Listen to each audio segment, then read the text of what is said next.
Good morning, Lake County. This is KPFZ 88.1 FM, and you're listening to Better Know Your Candidate with candidate for District 3, John Brosnan. John, how are you this morning? Good morning, Bruno.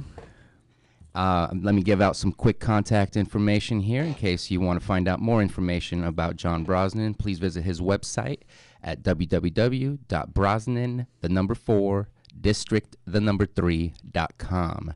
And you can also find him on Facebook, and same thing, go to Facebook/Brosnan for District 3. Or if you want to contact him personally and ask him a question, you can contact him at 707-501-7157.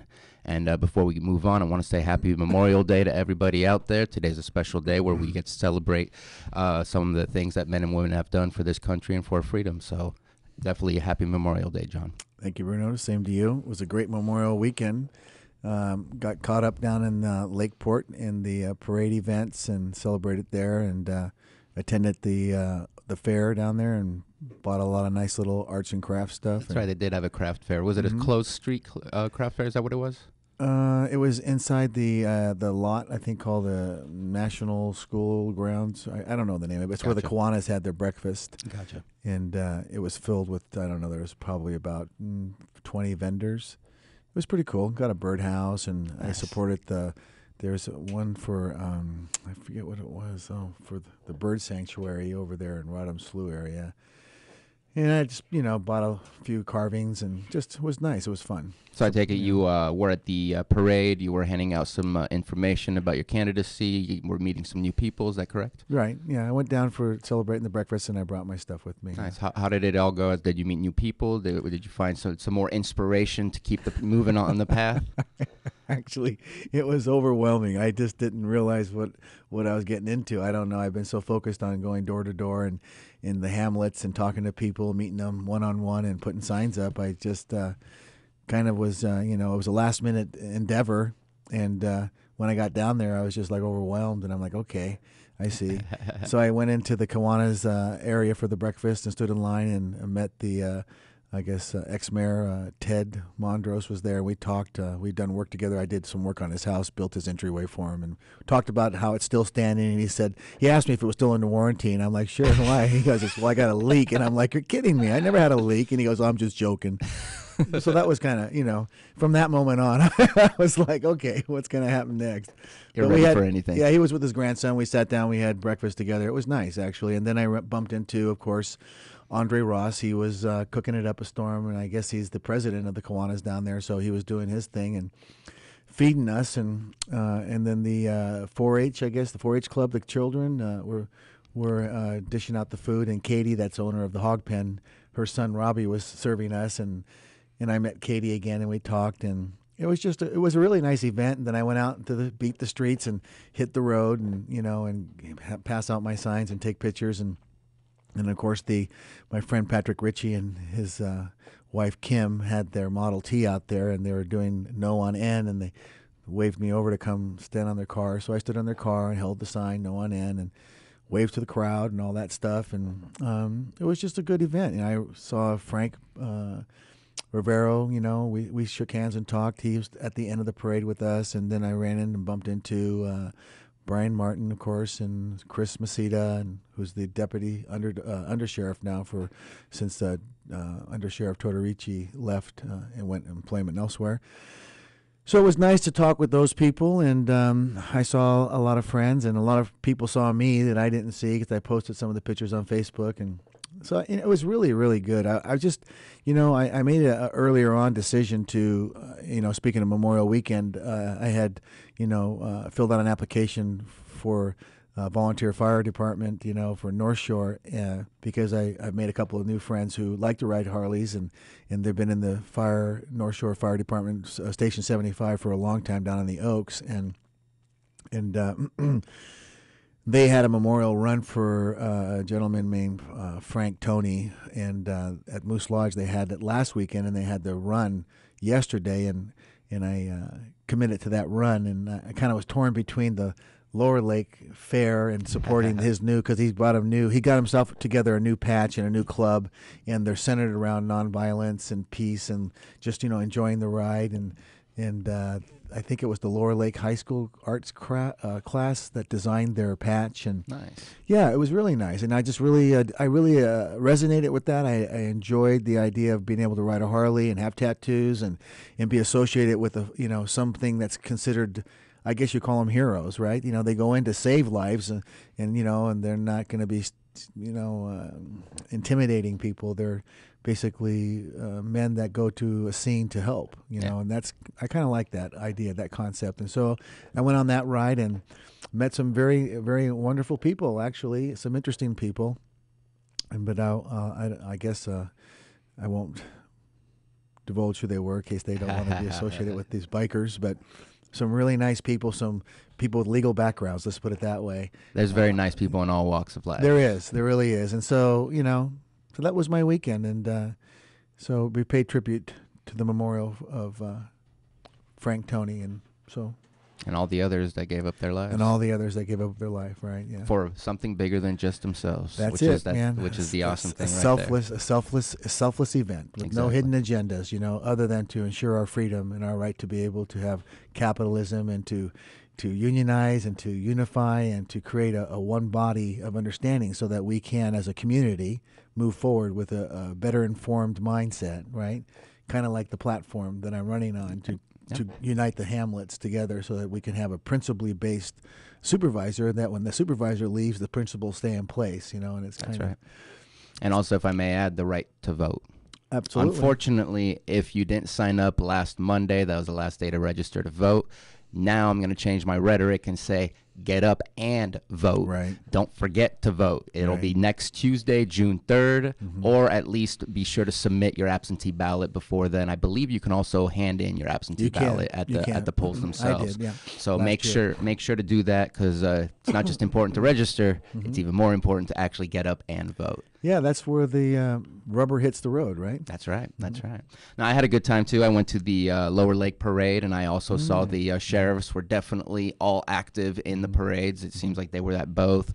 I also saw Andre Ross. I believe he was riding with Sheriff Rivero. They're a team. They're part of a team. Yeah, so it seems. Yeah, it's Rivero. I guess this is how it goes. I guess this is what's going on here. This is the new word I got out there by hitting doors and knocking on doors and talking to potential constituents who are from all. I've talked to people who are supporting Bob Chalk. It's amazing how many people are out there supporting Bob. I mean, he's a very I think it's going to be a tight race between Martin and very, Chalk. very tight. And with them splitting the vote, right. Obviously it leaves Rivero as a very possible potential candidate to win as well. That's right. So what it appears to be now is that, I guess, everybody's being clustered into groups. And so I guess I'm being clustered into Brian Martin group and Donnie Anderson. That's what I've been told, that people are challenging me on that one. And I made it clear that I'm not publicly stating any support for any of the sheriffs right now. And if I'm fortunate enough to make it through the primary, I will take my position. But it definitely, there's definite correlating factors that indicate, and for obvious reasons, anybody who's following the political campaign, Andre Ross, Frank Rivero, and Jim Steele is a hub. That's one unit. So I guess, the people, I guess basically it's the people. And I guess my big concern is the information that's being disseminated to the people. I mean, we really need to have information that's valid and true with no hidden agendas. Fact check. You know what I mean? We really need to make sure that Lake County, this 21st century and the corner we're turning, and we want to take this corner and we want to turn it with the ecotourism and we want to turn it with the agritourism. And so we've got the vineyards and the 28 different wineries and the 8,800 acres of vineyards. And then we got the lake in Measure L, and we want to clean up the lake so we can have a kayaking, a bird sanctuary. We can have hiking, horseback riding. We want to make everything clean to turn this corner. And I think it's really important that we continue to turn the corner and look at the people. And, speaking of the vets, Memorial Day, there's a lot of post-traumatic stress disorder that's still being left untreated. And part of my campaign platform talks about what I call concern centers versus recovery centers, where the citizens who have concern about our community and how we can invest in our community and profit, not a nonprofit, but profit from it, and show them how hands-on how capitalism works and how the community gets together before Big Brother and Big Government came in and bailed everybody out. Of course, Big Brother and Big Government is sponsored by two sections, right? The taxpayers, that's us, the middle class, and then corporate America that pays them all that money to tell them which way to steer the government. How to use the tax dollars. Right. So it's really important for me in this campaign that I get my message out, and I, as usual, always best of luck to all the candidates, all the sheriff candidates, all the district attorney candidates, the two of them, and then to, of course, all 6 candidates running for supervisor for District 3, because I really would just love to see this district being picked up at the tail end of a listing ship, as well as District 2, and have it to balance out so we can turn this corner together, and don't let something like the Yolo County water contract happen to us again with the regards to real estate here, and not just vineyards, but with everything. Lake County needs to, I'm new here, but I love it here. And this is where I'll take my last steps. I took my first steps. And so I really am concerned about the future of Lake County. And I would love to see Lake County not make a mistake like they did with the Yolo County water from the lake. I'd like to make sure that whatever we do, whatever direction we move in, that we as a county and we as the people make sure that we're all informed about what we're doing with these land masses for cropping, because we have aqua reservoirs, and we have to make sure that we're not draining all the water, and dispersing this water and setting ourselves up for our drought. And so I think we really need to inform the public of what we're doing and why we're doing it, because nobody wins in the end except us all. If it has to be a selfless act. It has to take into consideration everybody, and it has to be all inclusive and not exclusive. That's right. And before we move on, I'm going to make sure and invite all callers. We do appreciate your phone calls, your input. The number is 263-3435. And also a quick reminder, please remember that the opinions expressed on this or any other KPFZ program are the opinions of the speaker and do not necessarily represent the views or opinions of KPFZ, LCCR, its members, staff, or supporters. These are the opinions, views of the speakers only. I personally think that there's a lot of common ground when it comes to some of the different candidates, especially when it comes to the sheriffs. I think everybody's looking for coordinated collaboration between all departments. I think everybody's looking on how do we deal with some of the marijuana issues and other drug issues that we're dealing with in this county. I think a lot of people are looking for safe environments and safe communities. So there's a lot of common ground. There should be a lot of common ground as well when it comes to Measure N, which I believe one side is claiming it's going to help save our communities, but I don't believe that the people who are voting no don't want safe communities, and I don't see how that. I'm sorry. It seems that the people that are voting yes see those that are voting no as not wanting safe communities, and I don't think that's true. I think that's very much a common ground that both sides have. It's just that one side sees it as an extra restriction on people who have already been following the law, rather than an extra enforcement against those who have not been following the law. And so let's talk about Measure N real quick. Maybe I put too many words out of my mouth and confuse the situation. No, you did good. But why is, obviously the Board of Supervisors felt something was needed, and so they passed, Ordinance 2997, I believe it is? That's correct. And it restricted outdoor grows within residential growth boundaries, correct? Is that needed or is that not needed? I'm sorry. Someone just walked into the studio, distracted me. Could you repeat the question, please? So that's my favorite line, isn't it? Could you repeat the question, please? And so the Board of Supervisors decided to restrict the outdoor grows, especially in the residential growth boundaries. Is that a necessary need, or is that unnecessary in helping with the problem that both sides obviously see as happening? Okay, well, Measure N, Ordinance number 2997, it prohibits any growth within the community development boundary area, and then limits the growth outside into ag land only. And it starts with 1 acre to 19.99 acres. You can have 6 plants, of course, with the proper medical recommendation. And then for 20 acres or more, again, in ag land only, you can have up to 48 plants with a lot of restrictions and requirements that have to be met as a co-op.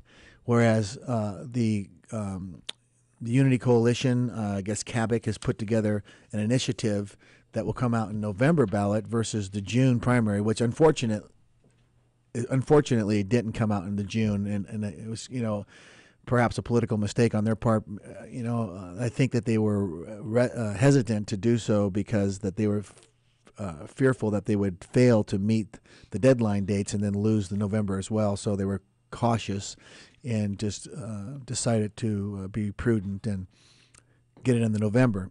So unfortunately, not a lot of people know what the alternative is to voting no on N. So if we vote no on N, the alternative is to leave the existing urgency ordinance in place, which requires or allows a lot more growth than the ordinance 2997 measure N would allow none. And then can you describe what a lot more growth is, just in case people think it means 100 plants in someone's backyard? Well, the new initiative that they're coming up with. Oh, no, the current ordinance. If we vote no, we go back to the current ordinance. Could you describe which the is current six ordinance? six in your typical lot. So your typical lot is 6 plants, and then you get up to, I think, a half acre. You can have 12 plants, and then an acre you can have 18. From 18 to 5. From 1 acre to 5 acres you can have 18. Then from 5 acres to, oh God, I can't remember, 10. I think you could have like 24, 6. It goes all the way up to 48. Exactly. Okay. It does go up to 48. Yeah, it doesn't exceed 48. So that seems to be the top number. The people seem to be concerned about. I mean, this conversation could take up 8 hours of talk because there's a lot of factors involved, a lot of variables inside the measure, the language of the measure itself, setbacks and things like that. So I don't want to get too caught up in that. So currently, what we have is the urgency ordinance, which allows you to grow 6 plants in your backyard of your residential home. Mm-hmm. And that seems to be the major cause of concern. It started with the Riviera West over in Rob Brown's district, where the people there in the gated community, which is a terraced community, were going out their back decks and seeing in other people's yards these massive grows of 40, 50 plants, some even having 80, which they're really only supposed to have 6. So that started to set off a concern. And then, of course, some of the traffic that it brings and some of the loud music. And so, I mean, I understand that. I understand that that's a concern, and the citizens have a right to be concerned. The problem, however, I think is that when we don't acknowledge or recognize Proposition 215 and 420 in this county as if we're, electing to be outside the civil concern of whether or not our constituents here want to exercise Proposition 215 or 420, they're not going to be able to with the current ordinance. So with the KPFZ group of people, the coalition put together, what they feel and I feel is a very good ordinance. It's 4 plants within the community development growth area. And then if you have, I think it's up to, where is it here? Let's see, 4 mature plants for parcels less than 1 acre, and then 12 mature plants for parcels from 1 acre to 4.99, and then 48 mature plants for parcels of 5+ acres versus the measure 299, measure N. They say you have to have 20+ acres for 48 plants. So it's almost more restrictive on the smaller properties and less restrictive on the bigger properties, but no more than what the original current ordinance already has within its language. Exactly. Yeah, the current urgency ordinance runs out at the end of June, somewhere around July 9th, I think, somewhere between 9th and the 14th. Mm-hmm. And then so there's talk of the people who are proponents of Measure N, who say that that'll leave us in pandemonium and they'll be growing everywhere. And that's not quite really the reality of it. And I don't think it's the reality either, because you can't go back to February and replant. No, well, it's not only that. It's everything is exactly. Everything's already planted. Right. You can't move the time machine back and start all over with more because the ordinance is going out. But in truth, really, in factual truth, the current ordinance, whether the Measure N passes and goes into place, or it doesn't, and the urgency stays in place, and it loses its weight in July, and then November comes and the new ordinance comes in place, it doesn't matter if any of those things happen, because the bottom line is that we've got 45 deputy sheriffs where we're supposed to have 55. We're already understaffed.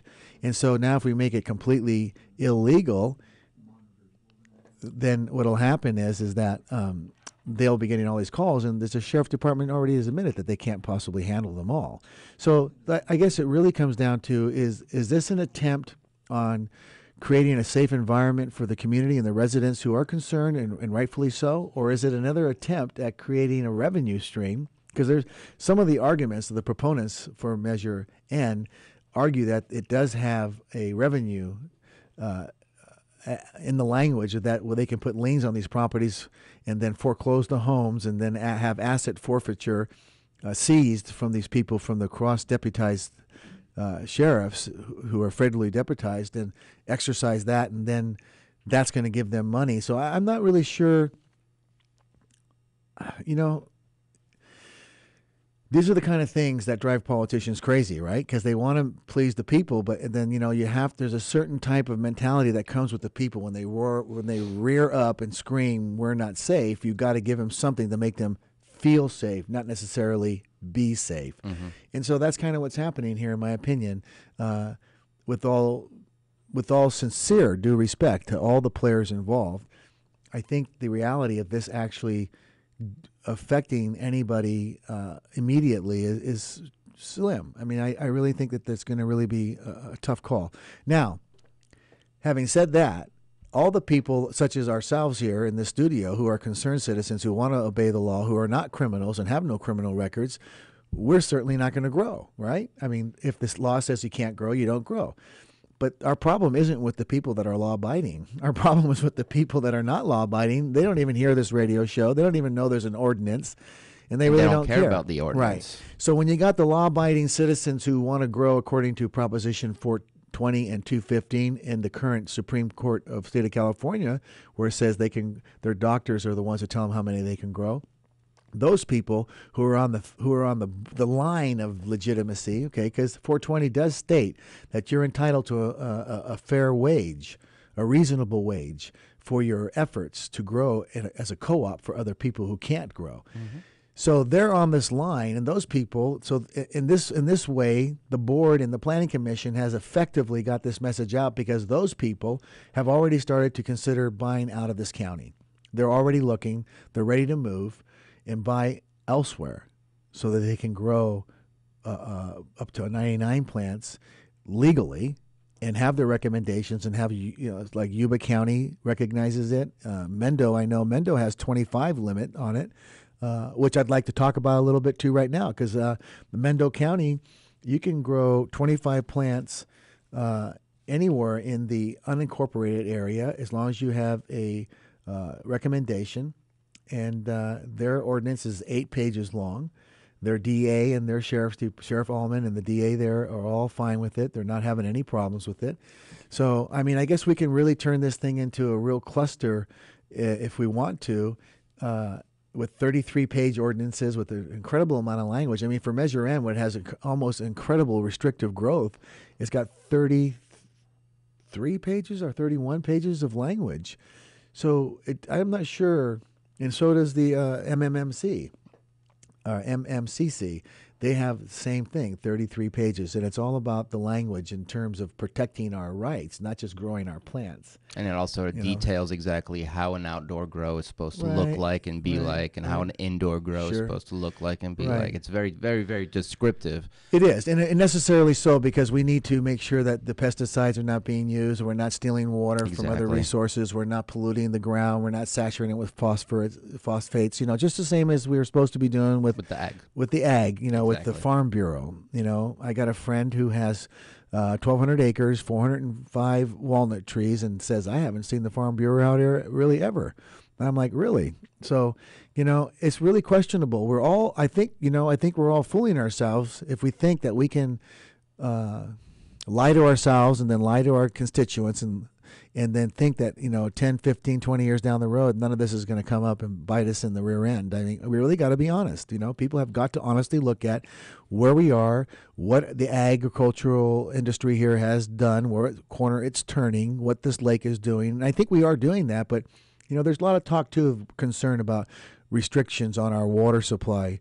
So that's not just for cannabis plants, but also for pears and apples and grapes and the whole kit and caboodle. That's right. That's right. And we've been seeing a lot in the news lately about grows that have been maybe not eradicated or taken away. So obviously, they're trying to get rid of the grows, and I've never seen anything about 10 plants or 6 plants. I've been seeing 100 plants, 1,000 plants, Right. 3,000. It is a problem, and it does need to be dealt with, but it's the large grows that we are definitely all having a problem Right. with, whether you're voting yes or no. Yeah. And we all need to come and find that common ground. We have a caller on the air. Caller, you're on the air. How are you? Good morning. This is Robert Mahi Robbie. I just moved here, trying to, from Florida for 3 years. Right, Robert. How you doing? Okay, you're right on point about my weighty controlling considerations, and I'm feeling. I realize now the reason this county is 58th on the list of the counties in the state is that the people in control, instead of making happy subjects, they're respecting their wealth. That they're showing that they respect their welfare. There's zero community input into any of their decisions, and then as they make a decision.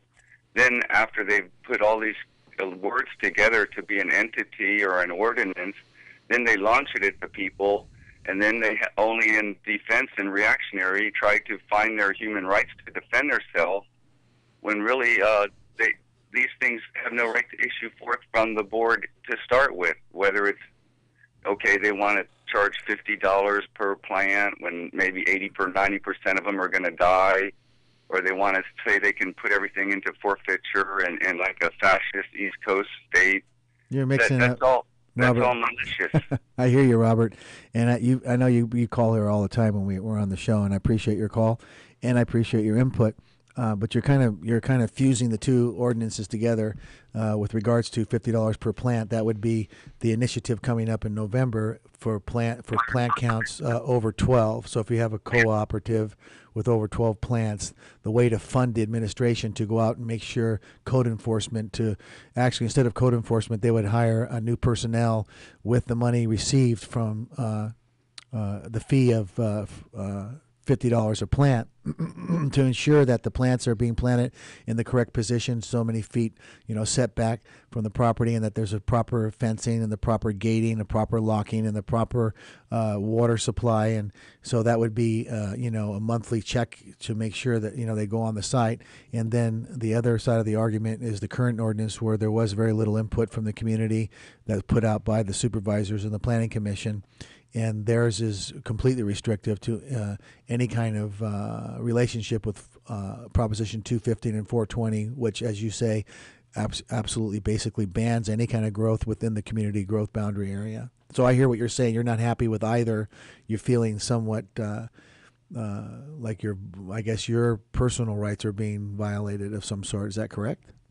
Well, I have human rights to my relationship with the nature and with my yard and with all of the creation, and just because they happen to want to pick out the one plant that is the most valuable for our welfare and health, that hardly gives them rights to choose our section of the community to discriminate against.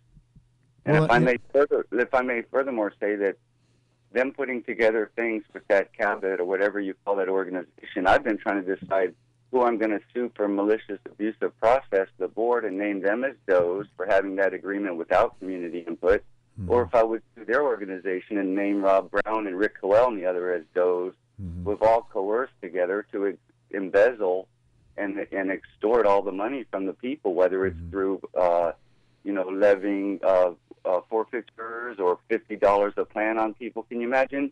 You try to, I ended up with 30 out of 300 clippings I tried to stay. And then I ended up with 9 out of 30 at the end of the season. Do they propose to go around and charge everybody, retired old people or people homeless, single people, $50 a plant, and then they pay $1,000, and then everything dies, when 0 other counties in the whole state would ever do a thing like that? Well, or put everything into forfeiture, stuff like a dog barking. All right. Those are ordinances that belong to stay in the court, not to be in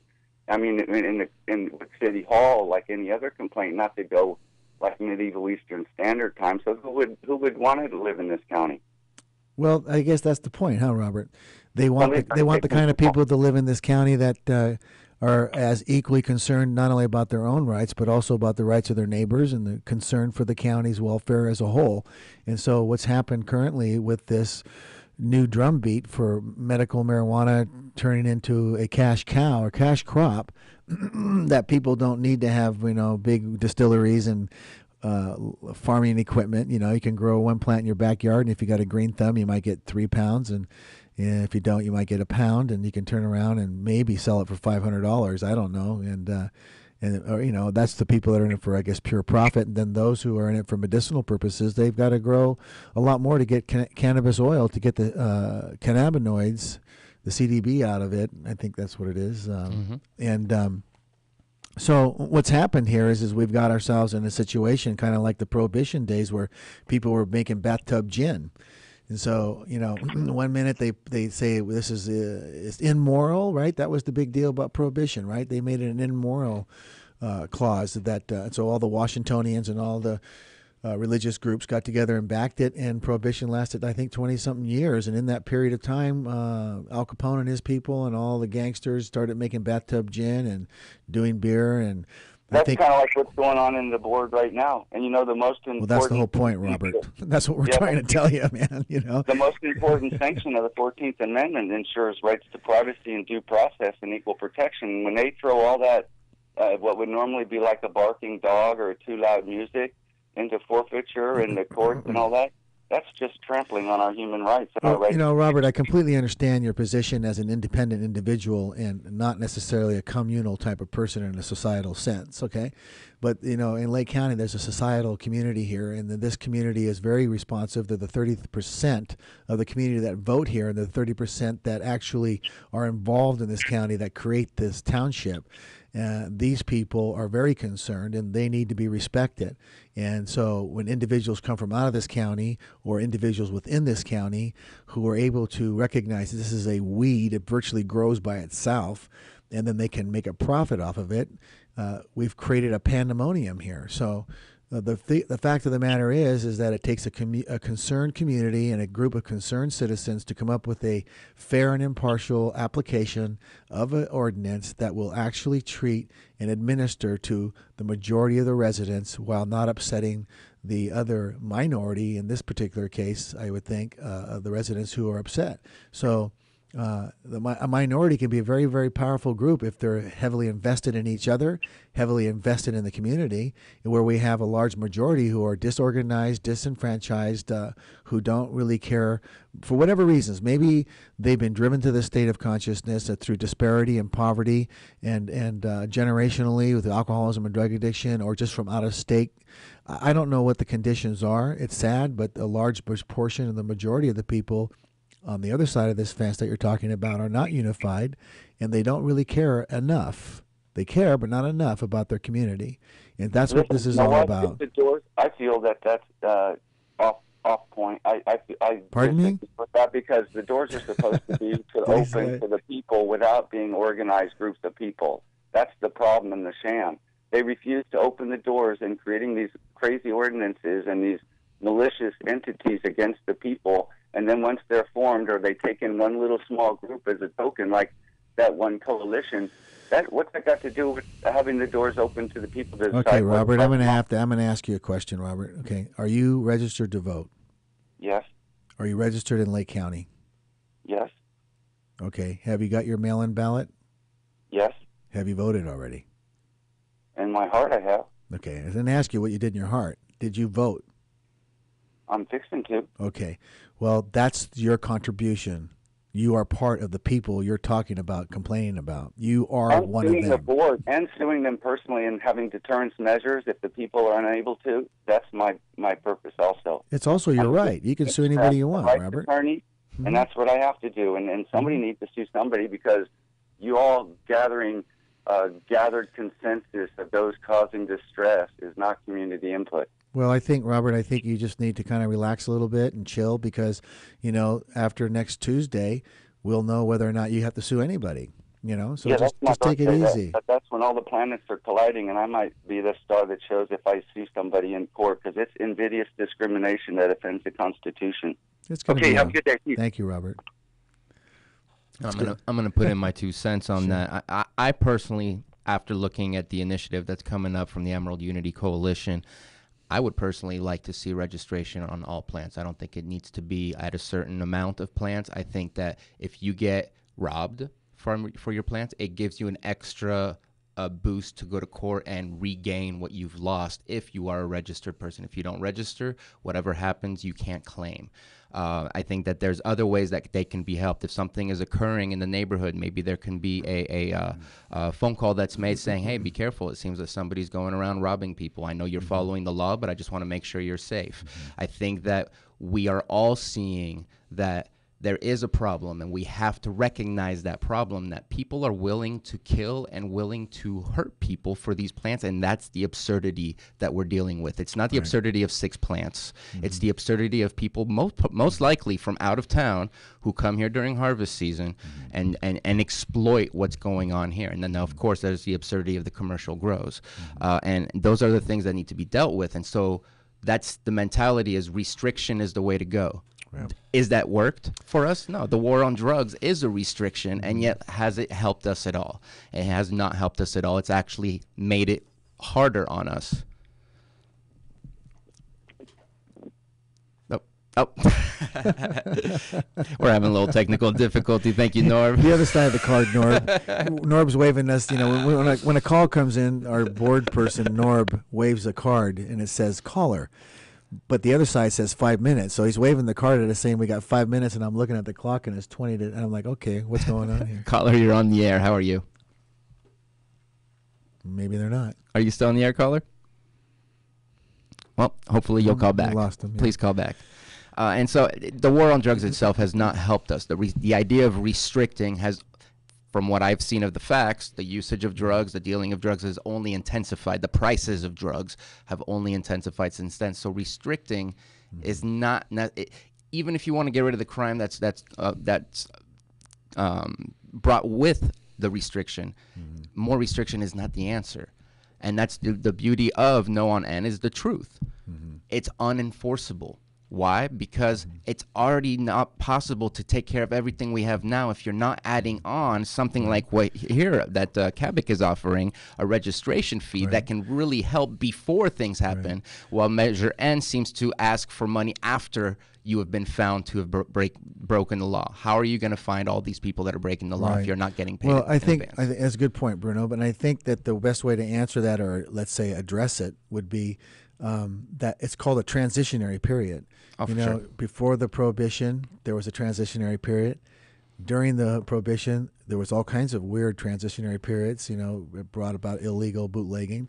And then when it went from Prohibition to legalize drinking, lifted the Prohibition, there was another transition period. But after the end of that transition period, we saw the federal government involved, and we saw big distilleries, big corporations who have the federal seal, so that the federal government and that's the same thing. It's the same thing with tobacco. Tobacco grows easier than grapes, and in order to get the end result product from a grape, you've got to have several bushels of grapes, and then you got to squeeze them and ferment them, and so it takes time to get that spirit out of the grape. Well, the tobacco is very much like the weed, and it's restricted. You can't grow tobacco either legally, and the reason is because you can go in that field, pull that tobacco leaf, dry it out in your shed, wrap it up and smoke it, and get the almost immediate high from it. The same way that cannabis is derived. So when cannabis has become federally legal, you're going to see the same thing happen there, where there's going to be big corporations involved, and the government's going to be involved, and there's going to be federal taxes on it, as well as state. And the big ball players, the big game players, will have their whole arm into it, up to their shoulder, and then we'll be lucky if we have any kind of revenue from it. So this young man, Robert, is talking about his rights as an individual, and I'm talking about our rights of freedom to compete in capitalism And I think that that's something, we've seen that experience here, the wine industry here and the vineyards here and the wineries that we have that are bringing money. We got $48 million in 2012. We'll probably get $54 million in 2013. And who knows what we'll have the yield here in 2014 with the taxable revenue, probably upwards towards $60 million. So I think that I would like to see that this cannabis industry, that we start preparing ourselves in Lake County for the potential legitimacy of it. And I think that gives us, legitimate concern to be focused on cannabis sheds and to set out areas of cultivation, because I would be surprised if in 2016 it wasn't brought to state legalization. And I don't know what the feds are up to, and who does, right? I mean, if anybody can tell you they know what's going on in the federal government right now in corporate America, my hat's off to them, because, it looks to me as if a lot of decisions are being made behind the legislative body, and decisions are being made behind the people. And so I just think that cannabis is a legitimate issue, and I think it should be dealt and treated with legitimately like we do with the grapes. I think we should look at it as a legitimate business. In the near future, it's already legal. It's a very odd argument. It's kind of like growing up when I was a kid.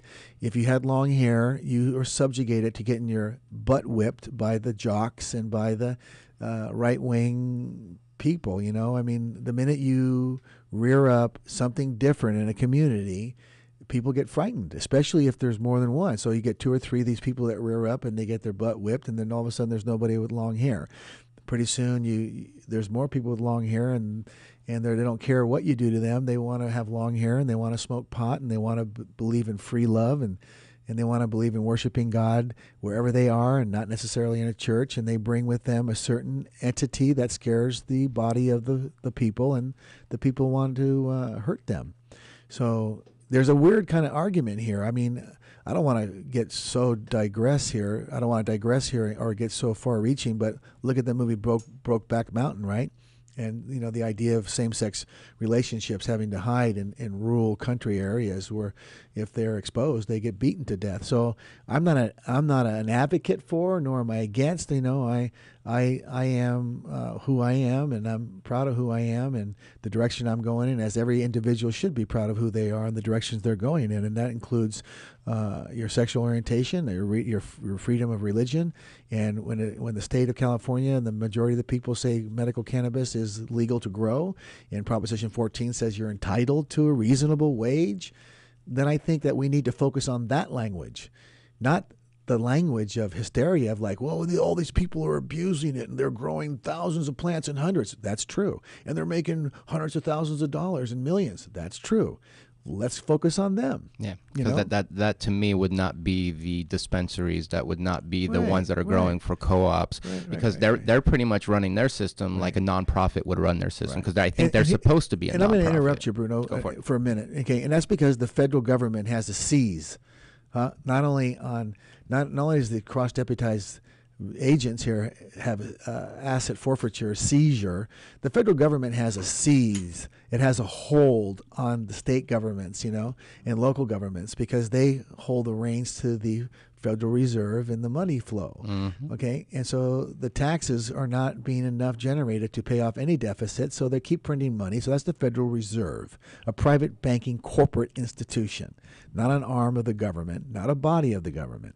And they just print it out, and the feds say, okay, if you guys don't behave yourself, not only are we going to prosecute you and throw you in prison, you're not going to get any of this federal money, which, by the way, is not even real money. It's because it's money that's not even backed by gold and silver. So I don't want to turn this into a conspiracy, but the bottom line is this.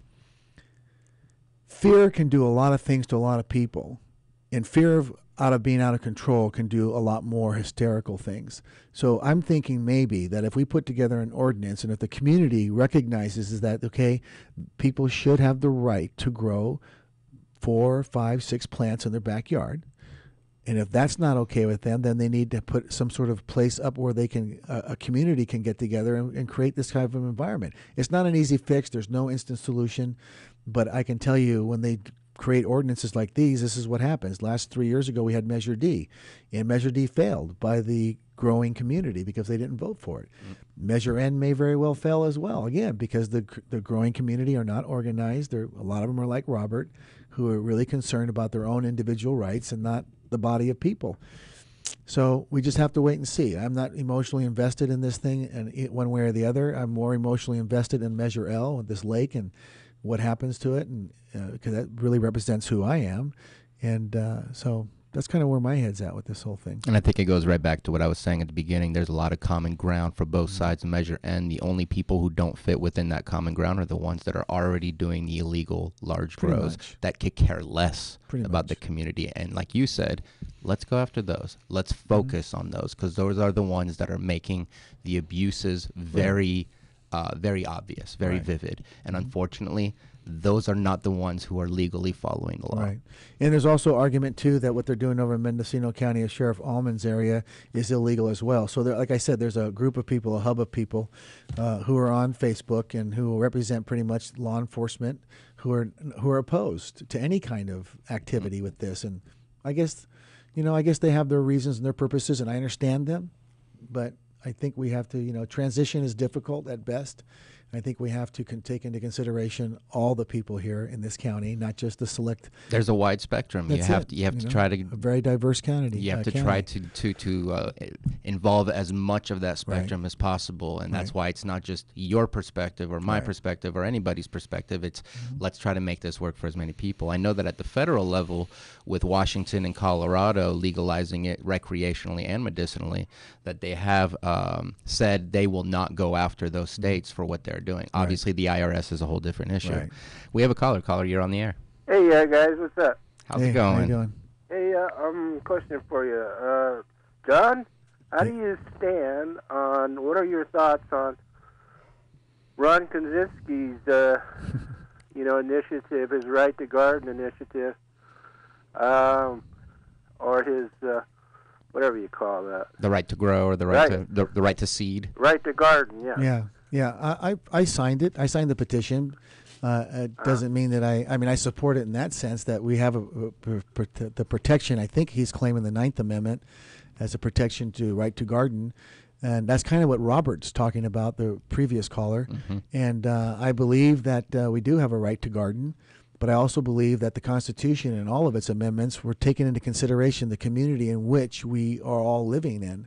So to exercise any of the Constitution or their amendments thereof, it should be taken from the position or the perspective, in my opinion, of viewing the area in which we live and who will be affected by it. So the Constitution doesn't allow us all to become mini monarchs and kings. The Constitution was designed as a contract between you, the caller, me and Bruno and Norb and everybody in this room, Heidi and Jim, as a contract between us, an agreement between us that we would no longer let a monarchy create a feudalistic government that would put us in harm's way. So it's our contract with each other. So Ron is dead on. He's dead on center.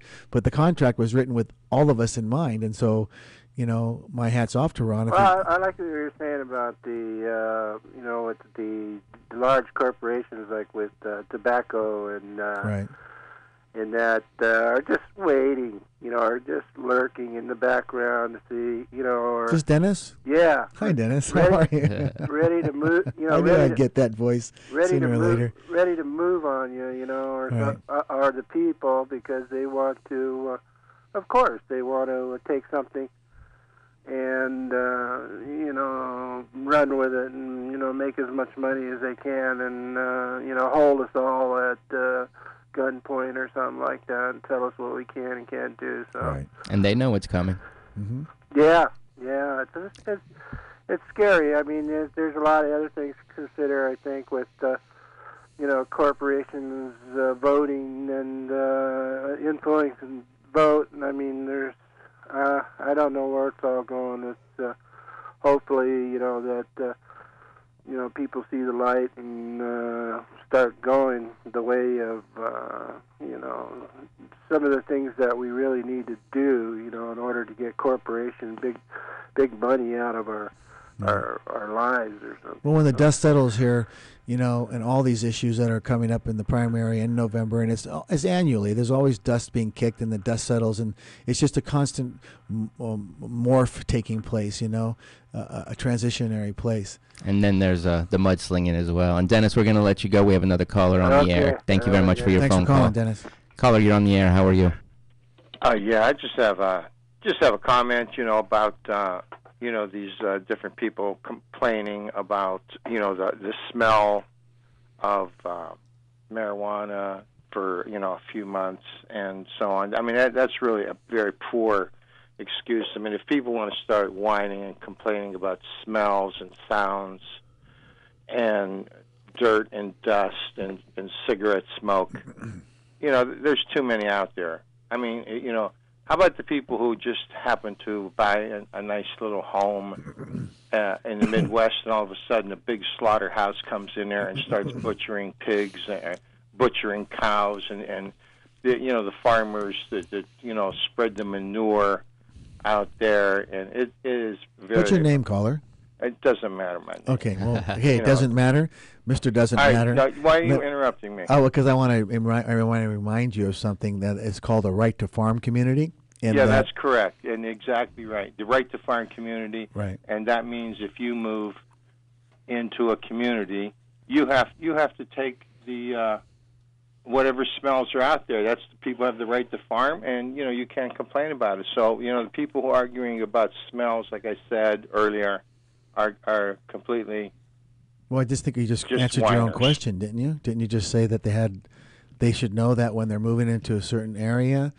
So we're talking about the community growth boundary area and a right to farm community. And if you're out of the right to farm community, then if a farming agency or agent comes in and farms and creates a displeasing odor, then what you call the whiner, has a right to say, hey, we want that out of this community. You need to be in a farming community. And that's kind of what the ordinance is trying to say, that this smell is becoming so pungent that they're feeling that it should be restricted to a limited area. And if they can't restrict it to a limited area, then certainly they would wish to restrict it to a limited growth, which is what the Unity Coalition and the KPFZ have tried to appease these people with, the whiners that you call them, with 4 plants, which I believe that we need to consider all of our neighbors.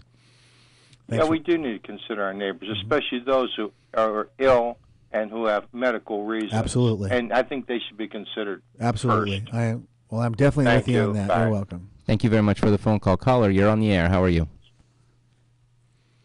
Caller, are you there? A lot of impatient people. We seem to have lost you. Yeah. Call back, please. We'll still be on the air for another 5 minutes. No, I think that the smell thing is an issue if there's hundreds or thousands of plants. Right. I don't believe it's a large issue when there's 6 or, as KPFZ is putting on here, 4 plants. Right. I feel the argument is always aimed at what's already illegal. Well, in all respect to the last caller, I personally, let's get this caller. Caller, you're on the air. Yes. The Bible says in the book of Genesis 1:12 that God has ordered every plant to have a seed. Thank you. You're welcome. So I guess that means Monsanto's is godless? Yeah, right. He's seedless. He's godless. They're seedless. That's funny. That's a good point. That was an interesting comment. What was that now? Genesis 1:12, you said? I know Genesis 1:12 says that God put plants on the earth and herb is good, or something along those lines. Right. Well, got a point, right? So I'm not sure where we were left off there. We got kind of sidetracked with everything. We got 4 minutes by our. But at the same time, we do have to look at it in the sense that there are certain plants that if you eat, they will kill you. So, I know what I was gonna say. You have to Right, you have to be able to balance yourself on what it is that Right. you really want to take and eat, or take and smoke, or take and whatever. Right, I mean, right. it all has its pros and cons. Right. I personally like the smell of. When I was a kid, I just like the smell of skunk. I mean. And I never, I guess if you get shot with it, really. Unless you run it over, Right, then it really exactly. stinks. Yeah, right. But I drive by the road today. I guess there's harvesting going on already with some early crops, I suppose, because I've been driving around. I've been getting whiffs of what either is a dead skunk somewhere or some pot, and I don't know. Me personally, I don't mind that occasionally, but I guess, if I had, there's times when you smell it all the time and it's everywhere. It gets pungent and can be annoying after a while. Like any smell can be annoying after a while. And everybody has their own personal aroma Exactly. sensitivities, and so no, it's like you said, it's about neighbors. What do they call that? Olfactorial, or there's a word for that, olfactorial, or something to do with your nose. And Oh your man, sense. now you got me thinking Yeah, about I know. my psychology class. Wish I had my computer, my laptop. I could look it up. Caller, you're on the air. How are you? Okay, it's me, Mahi Rabi again. That's Hey, the Robert. olfactory system. There you go. Aromatherapy. Yeah, aromatherapy. Yeah, olfactorial. I think it's called olfactorial. Yeah, there's 7 sinus chambers. That's There you why go. it's a whole science.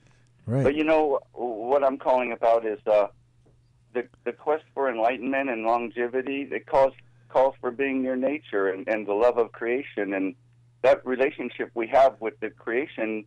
That creates a group that we are looking out for the creation, and because of this, we're being identified as a special group, and that's politically unpopular, and that hardly constitutes a legitimate governmental interest to repress us. And all that other stuff about smell in the yard, that can be handled on a case-by-case basis if it's a small garden. I just got handed a note that's called olfactory. Yeah, like you breathe pine, it gives you energy. If you smell lavender oil, it makes a headache go away. If you smell eucalyptus, you feel better. If you smell mugwort, you can remember your dreams better. And if you smell orange oil, it gives you peace and relieves you like when you were a child. That's good. Thanks, Robert. Anyway, that's what I want to mention, that like all the other counties in the whole state, nobody's revenue generating on people trying to make something grow that may not even grow, and they're not forfeiting anything in any other county in the whole state. So I think we need to look at all the other counties around here and see what our human rights are, because we have a right to be by creation and nature, and it's more important than money. And you see with the wine industry, how many people get sick and die in the wine industry. Robert, we're running out of time, and I'm sorry to cut you off. Thank you very much for your phone calls. Ladies and gentlemen, you've been listening to KPFZ 88.1 FM. Better Know Your Candidate with John Brosnan. Please visit his website, www.brosnan3.com. Check him out on Facebook as well, Facebook.com/Brosnan for District 3. His phone number 707-501-7157. Any last words before we get off? No, pretty much. Thanks, Bruno and Norb and Jim and Heidi for helping me out today, and all the callers that called in. And if you are on the fence and if you are considering what candidate to vote for District 3, I invite you to my website at www.brosnan4district3.com. Take a look at what I have on there, and hopefully you'll all go out to the voting booth on June 3rd and make your mark where it counts. And happy Memorial Day, Lake County.